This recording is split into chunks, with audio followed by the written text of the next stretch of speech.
guess if I'm going to start anywhere, I should probably start at the beginning.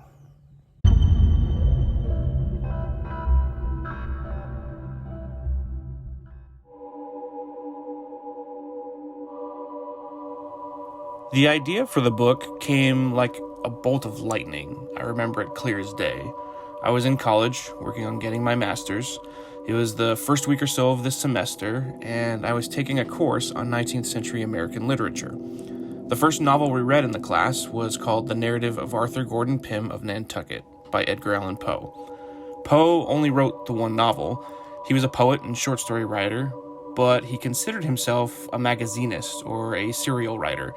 Arthur Gordon Pym was originally published in pieces in the local magazine.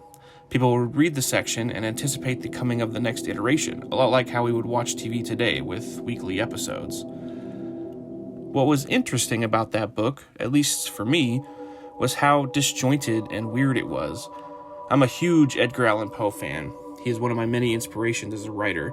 His short stories are amazing and his poetry equally engaging, but his novel was something else.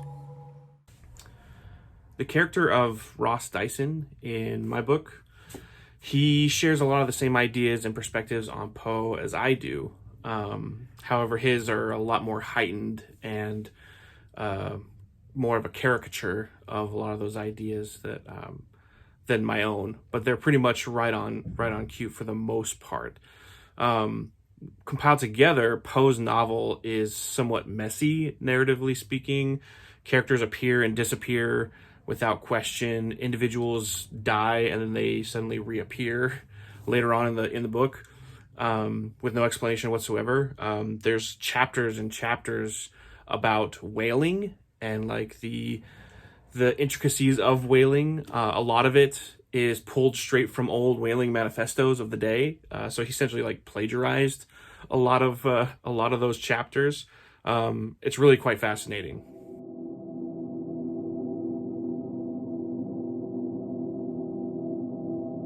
So I'm not sure where exactly my copy is of the Narrative of Arthur Gordon Pym of Nantucket. I think I've lent it out, but luckily I have the complete works of Edgar Allan Poe. And within here is the novel. Of all the crazy things that can be attributed to Poe's novel, nothing compares, I think, to the ending and how absurd it is. This is how he ends his novel. This is how the novel specifically ends. So, spoiler alert if you're looking to read this book someday. Let's see. But there arose in our pathway a shrouded human figure, very far larger in its proportions than any dweller among men, and the hue of the skin of the figure was of the perfect whiteness of the snow. That's it. That's literally how he ends his book. It's almost maddening in a way, but it's also like fascinating to see how he just decides to say, screw it. I'm just going to end the book. I'm not going to tell you what it is they saw. So good luck figuring it out for yourself. The follow-up to Poe's book that we read in class was a book called Pym by Matt Johnson. Johnson is currently a professor at University of Oregon and has written a few novels and graphic novels. He's a compelling writer who addresses racial perspective on a grounded, realistic, and personal level. But one could easily say that Pym is sort of a fan fiction take on a sequel to Poe's novel. That's really keeping it simple. It's much more layered than that. Pym basically asks us, what if the events of Poe's novel actually happened? What if it's nonfiction? The main character finds evidence to suggest that Poe's book was real and sets off on an adventure to find out who or what the hooded figure was at the end of Poe's book, among other things. They go to Antarctica, find a race of civilized Yetis, and craziness ensues. There's a lot of layers to unpack from Johnson's narrative, and after reading both of these books, while sitting in class during our discussion of Johnson's novel, I was hit with inspiration that asked, what if Johnson's book was real? Boom. I had my thesis concept. My thesis novel took that initial idea and ran wild with it.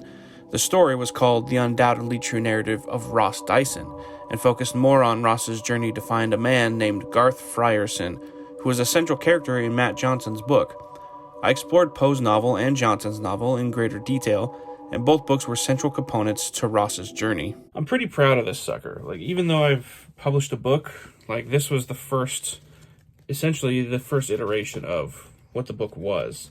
My thesis novel is about 90% the same as the book that was published. I found it really intriguing to kind of explore what I wrote originally and then kind of push it a little further. The goal with the thesis, was to kind of look at both the novels and to explore what they had to say about truth and the perception of truth. And then what I decided to do was to take that and move it further, push the creativity even further.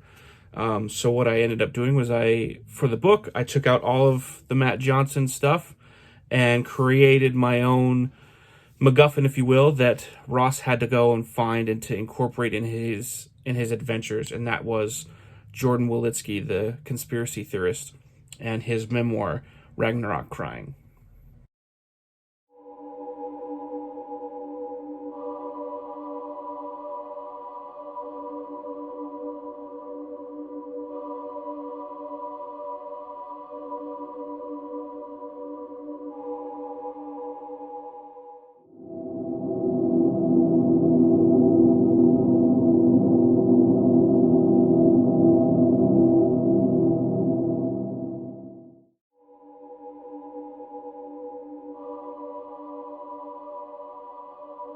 The story of the undoubtedly true narrative of the Yetiman is a simple one.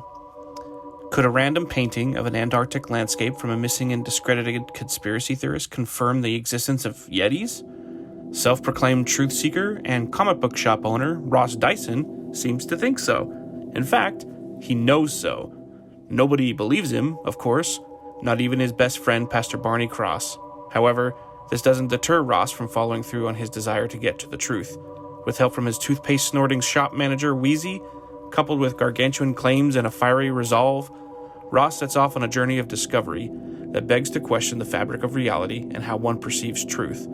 This quest ultimately leads to an Antarctic adventure that may or may not have global ramifications. All I do is write and write and write and write and edit and edit and write and write and edit and edit and edit and write and write. It's maddening!